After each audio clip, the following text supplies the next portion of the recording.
They didn't even wait for the lawyer to speak. She will get nothing. Dad hated her.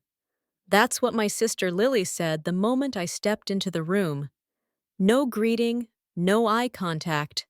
Just that sharp, cutting sentence, loud enough for everyone to hear, like she wanted it to echo. I felt the words land in my chest like a punch. My grip on my son Tony's hand tightened. His small fingers curled back around mine, warm and trembling. I forced a smile down at him, thin and shaky, but he knew. He always knew.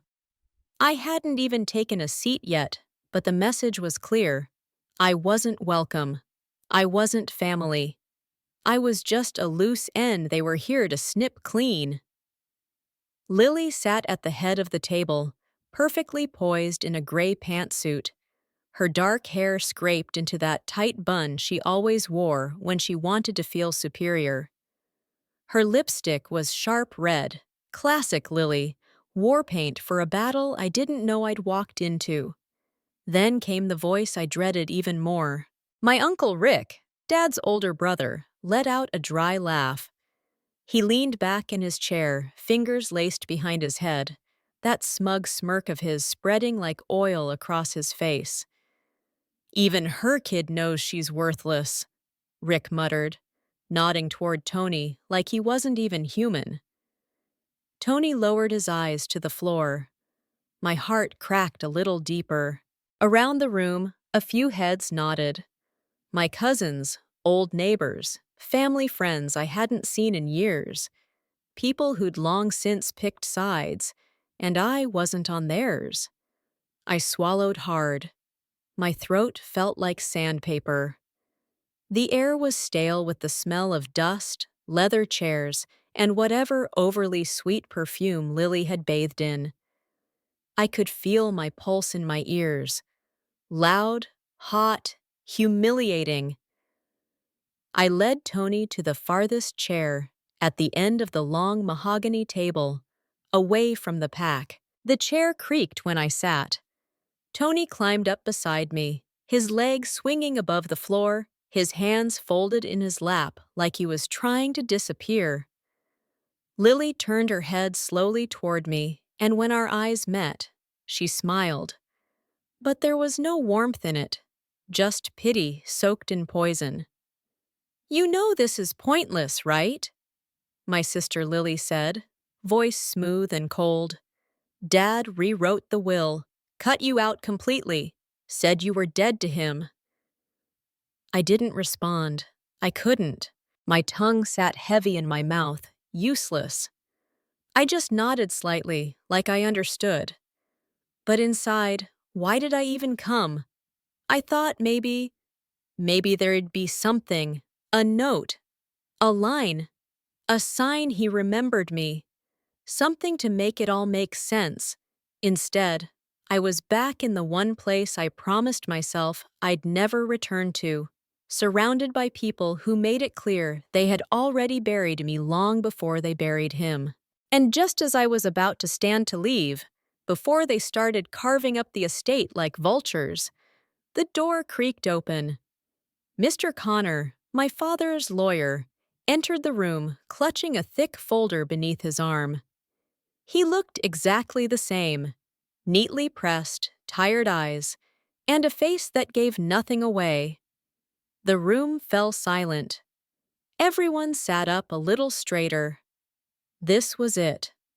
I braced myself for humiliation. I came expecting nothing, and I'd leave with exactly that, or so I thought, because what no one in that room knew, not Lily, not Rick, not even me, was that my son Tony had brought something with him. And with one sentence, he would unravel everything they thought they knew. "You forgot the video," he said. He recorded it. It had been 8 years since I stepped foot in a room like this with my family. 8 years since I packed up a life they said I didn't deserve, took Tony, just 2 at the time, and left without looking back. Not because I wanted to, but because I had to. Because every conversation with my father, Charles, ended in silence or shouting. Because every family gathering felt like walking barefoot across glass while smiling for the camera. But now I was back in a room that still smelled like cigar smoke and old anger. The irony, I didn't even know I was invited to the will reading. The envelope showed up 3 days after the funeral. No note, just the date, time, and address in Connor's formal script. For a moment, I wondered if it was a mistake. Maybe they meant to send it to Ken. Or maybe it was just a cruel final joke. But Tony wanted to go. He looked at me with those wide, soft eyes, his voice quiet but certain. "We should go, Mom," he said. "Maybe there's something you need to hear." I don't know how a 10-year-old can carry that kind of wisdom, but he does. Sometimes I think he sees the world in ways most adults never learn to, so we came. I wore the plain black dress I hadn't touched since my mother's funeral, and he wore a little button-up that he picked himself. I braided his hair that morning with trembling hands, and he told me I looked beautiful. He didn't know I had barely slept, that I was terrified to face the people who'd treated me like a ghost for nearly a decade. I knew what they thought of me. Karen, the perfect daughter. She stayed, she helped.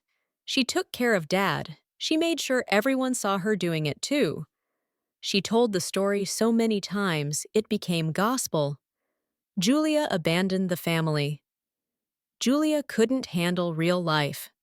Julia ran away. They never asked why I left. They didn't know, or didn't care, that Dad stopped speaking to me after I refused to stay in a marriage that was tearing me apart. That when I showed up on his porch with Tony in a suitcase, he shut the door without saying a word. That the one person who was supposed to protect me from the world had become another wall I had to break through. Uncle Rick didn't help. He was Dad's echo, always repeating the same bitter phrases. Family doesn't quit. Blood is loyalty. Don't come back crying. And Lily, she soaked it all up and turned it into a script she could weaponize. So I stopped trying. I built a quiet life for Tony and me. We didn't have much, but we had peace and love and laughter. Still, part of me held on to the smallest, most fragile hope. That maybe, in the end, Dad had seen something, regretted something, left something behind. Maybe that's why I opened the envelope, why I showed up. But now, sitting in that room surrounded by hard eyes and smug smiles, I felt foolish for hoping. Tony hadn't said a word since we sat down. He sat straight, hands in his lap, eyes scanning the room like he was studying each face. His calm unnerved me a little, like he was waiting for something. And then Mr. Connor cleared his throat and opened the folder. I leaned back in my chair and whispered to myself, "Just get through this. Don't let them see you break." But Tony, he was sitting on something bigger than grief, and before this was over, he'd prove he was the only one in the room truly listening to my father. Mr. Connor cleared his throat again, the way lawyers do when they want the room's attention without actually asking for it. He adjusted his glasses, flipped open the folder, and began reading the will like it was just another Tuesday. I barely heard the first few lines. Generic legal stuff, estate definitions, executive declarations. My mind was spinning, not with what he was saying, but with what I knew was coming. He wouldn't say my name. I was sure of it. Still, every time he paused to turn a page, I held my breath, like maybe, just maybe, the next words would be different. Maybe he'd surprise me. But no. it was all the usual suspects. To my daughter Lily, I leave the primary residence and all its contents. Lily's face didn't move, but I could feel her satisfaction, like perfume wafting across the table. She glanced sideways at her husband, Neil, who gave her a smug little nod, like they were already planning renovations. To my brother Rick, the lake property and all remaining shares in the family business. Rick leaned back further in his chair, arms folded, chin high like a king surveying his newly acquired kingdom. I watched him slide the cigar back between his teeth and bite down gently, like he'd already won something. Something. To Paul, my nephew, the vintage car collection. Paul, the cousin who once locked me out of my own room at age 9 just to watch me cry. That Paul. I bit the inside of my cheek to keep my face from cracking. I could feel the tears gathering behind my eyes, hot and sharp, but I didn't let them fall. Still no mention of me, not even a footnote. Then came the line I'd been dreading. And as previously declared, my daughter Julia will not receive a portion of this estate. There it was, simple, final, like a closing door. I felt like I'd been punched in the chest. Tony's fingers slipped into mine under the table. I hadn't even realized my hands were clenched in my lap. His touch brought me back, anchored me before I drifted too far. I could feel my heartbeat behind my eyes. My skin burned. And then came the whispers, low but intentional. Lily let out the softest scoff. "Told you," she muttered to Neil. Uncle Rick shook his head like it was all so predictable. "Takes a certain kind of person to walk away from her own father," he said, louder than he needed to. The others, the cousins, the so-called family friends, didn't say much, but their silence was just as loud. I stared down at the wood grain on the table. The lines twisted and spiraled, almost hypnotic. It was easier to look at that than their faces. I could hear my own voice inside my head, flat and hollow. Why did I come? Why did I think he'd remember me? But then Tony moved. He let go of my hand and sat up straighter. I felt the shift before I saw it. His voice cut through the tension like a tiny blade, soft but unshakable. "You forgot the video. He recorded it." The room froze. Lily blinked. Rick turned. Mr. Connor paused, pen still hovering over the page. I turned to Tony, confusion flooding my brain. "What video?" I asked, barely above a whisper. But Tony wasn't looking at me. He was looking straight ahead, steady, certain. He reached into his backpack and pulled out a small white envelope, slightly crumpled but sealed tight. My name was on the front, but underneath, it was Dad's handwriting. "For the lawyer. Only if it gets ugly." I didn't understand it yet. But Tony did. And suddenly, for the first time all day, I felt the balance at the room shift. I stared at the envelope in my son Tony's hands like it was radioactive. He held it so calmly, like it wasn't the most dangerous object in the room, but my eyes were locked on the handwriting across the front. Sharp, all caps, unmistakable. My father's. "For the lawyer. Only if it gets ugly." Well, it had gotten ugly. I could barely find my voice. "Tony, where did you get that?" He looked up at me, his expression soft but steady. "Grandpa gave it to me a while ago. He told me to keep it safe." My heart stuttered. He gave it to you?" He nodded. "The day we visited him, just me and him, you were at work." I blinked hard, trying to pull memory into focus. I remembered that day. Tony had asked if he could go with my neighbor to drop off something at Dad's. It was the first time I'd let him go without me. I had no idea they even spoke. Now Mr. Connor reached across the table. "May I?" he asked gently. And Tony handed the envelope over without hesitation. The entire room leaned in. Lily was squinting like she couldn't make sense of it. Rick shifted in his seat, no longer slouched. For once, nobody had anything to say. The envelope made a quiet tearing sound as Connor opened it. Inside was a USB drive, small, black, ordinary, but my pulse kicked like it was a grenade.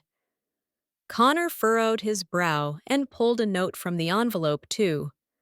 Another page in my father's handwriting. His eyes scanned it, and for the first time since he walked into the room, his composure cracked. Just slightly, but I saw it. He didn't speak right away. He just nodded slowly, like something unspoken had been confirmed. "Evrian," Connor said, his voice quieter now. "There is a video message from Charles Thomas, recorded before the final version of this will. It was sealed with instructions to be played only if this situation became contentious." His eyes flicked to Lily, then Rick. They both shifted in their chairs. Lily scoffed. "This is ridiculous. He didn't say anything about a video." Uncle Rick leaned forward, voice harder now. "We don't know what's even on that thing. Could be fake." Connor raised a hand. "It's time-stamped, authenticated. I recognize the handwriting and signature, and per his instructions, I'm legally bound to play it." He plugged the USB into a sleek black laptop sitting on the desk beside him. The screen flickered to life, the logo dissolving into a black frame with a single word: "Play." The air in the room changed. No one spoke, no one moved. I could feel my heartbeat in my fingertips. I gripped the arms of my chair like they might keep me from floating off into some other world. My breathing was shallow, shaky. Why would Dad leave a video? Why did Tony? What could he possibly want to say now, after everything? Tony didn't look nervous. He just sat still, eyes on the screen, like he already knew what was coming. Lily looked pale now. Her lips were pressed into a tight line. Rick had stopped chewing his cigar. I wanted to run. I wanted to cry. I wanted to scream. But mostly, I wanted to know. Connor hit the spacebar. The screen went black for half a second, then flickered, and suddenly, there he was. My father, older, thinner, sitting at his desk, wearing that navy sweater I bought him for his last birthday, the one I didn't know he'd ever worn. His hands were folded, his expression, not cold, just tired. He looked straight into the camera, and then he started to speak. I didn't breathe, not when the screen lit up, not when I saw his face, not when I heard the first two words leave his mouth. "Hi, Julia." He looked older than I remembered. His skin had thinned. His once proud posture had softened. But it was still my father, Charles Thomas, sitting at that worn oak desk with the antique globe behind him, just like when we were kids. Only this time, his expression wasn't stern or distant. It was human. "If you're watching this, he continued, "I'm gone, and I'm guessing things didn't go well at the reading." His hands were clasped in front of him, fingers twitching slightly, a small nervous habit I had too. "I didn't expect peace between you and the family. I know what they think of you. Hell, I know what I said about you." He looked down, swallowed, and I was wrong. My breath caught in my throat. My nails dug into the armrest of my chair. Tony glanced up at me, but I couldn't look away. Tony of Ed what Lily told me. I be Tony of Ed Rick. I be Tony of Ed that you left because you didn't care. I didn't ask questions. I didn't listen to you. Not once. You tried. And I shut the door in your face. On you and Tony. I heard Lily shift in her chair, sharp and uncomfortable. I didn't look at her. I couldn't. Dad's voice cracked, just barely. I thought being strong meant being proud, that if you walked away, it was betrayal. But strength is showing up. It's protecting your child. And you did that. You did what I couldn't. His eyes glistened, my own vision blurred. I met Tony one day when he stopped by, just the two of us. That kid, he didn't say much, but when I asked him about you, he just said, "My mom is the safest place in the world." My hand flew to my mouth. I lost you, Julia. I see that now. I lost my daughter because I couldn't stop being right long enough to love you the way you needed. But I won't let my last act be pushing you away again. He cleared his throat and looked straight into the camera, steady. So I changed the will. There was a collective gasp in the room. Someone's chair creaked. Rick's, maybe.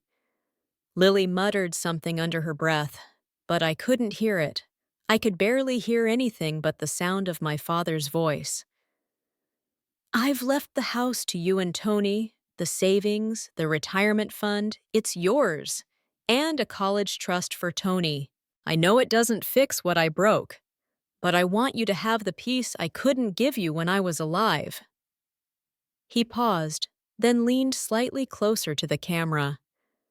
And if they're angry, let them be angry. You earned this. You lived through all of it and never stopped being a mother. That's more than I ever managed. A lump formed in my throat so big I could barely breathe. I'm proud of you, and I love you, Julia. Always did. I just didn't know how to show it. And then, just before the video faded to black, he added quietly, "Take care of my grandson. Tell him thank you." The screen went dark. No music, no transition, just silence. Pure, still, holy silence. Around me, chairs squeaked. Someone sniffed, but I didn't move. I sat there, hand over my mouth, tears slipping down my cheeks, feet toning like something I didn't even know I was carrying had finally been lifted. After all the years of noise, of blame, of exile, of silence, he heard me. He finally heard me. And in the quiet that followed, no one could take that away. No one spoke when the screen went black. Not Lily, not Rick, not the cousins or the family friends who once smiled politely while ignoring the weight I carried. Even Mr. Connor sat still, his hand frozen above the mouse, as if stopping the video had also stopped time. And maybe, in a way, it had. I don't know how long I sat there. My hand was still over my mouth. My cheeks were wet, but I hadn't noticed the tears falling until I felt Tony's hand slip into mine again. He wasn't crying. He just looked up at me with this small, knowing smile, like he'd been waiting the whole time for the truth to finally find a voice. I leaned down and kissed the top of his head. My heart ached with something too big for words. Love, Artonief, grief, all nodded together. Across the room, Lily stood abruptly. Her chair screeched against the floor. She picked up her bag with shaking hands and walked out without a word.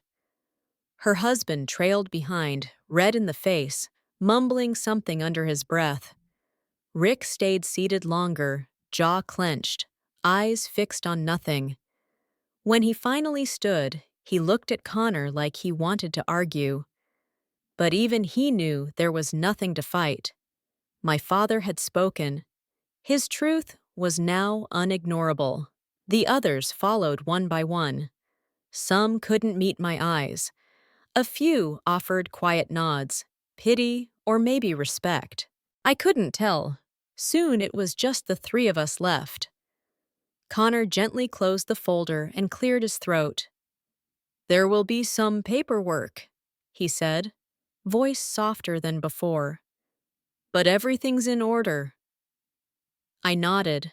I didn't know what to say. What could I say? He gave a small smile, genuine, and left us alone in the room. The silence that followed wasn't the same kind I had grown used to. This silence was peaceful, whole, like something had finally settled into place. I looked at Tony, still holding my hand, still looking at me like I was the strongest person in the world. And maybe in his eyes, I was. But he was the one who saved me, who carried that envelope like it was just a piece of paper, not the truth that would rewrite everything. We stayed a little longer.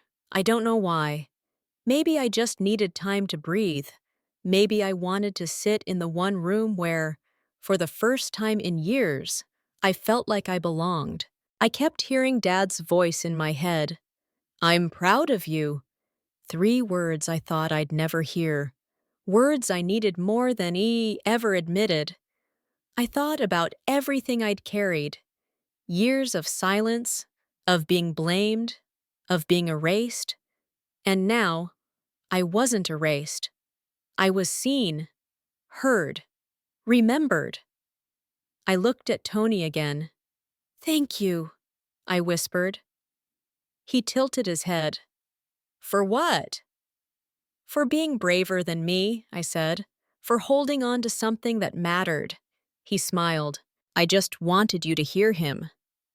And I had. Not just in the video, but in the shift that came after. In the peace that filled the room once everyone else had left. That's the thing about truth. It doesn't always come when you want it. But when it does, it changes everything. So no, I didn't walk out of that room broken.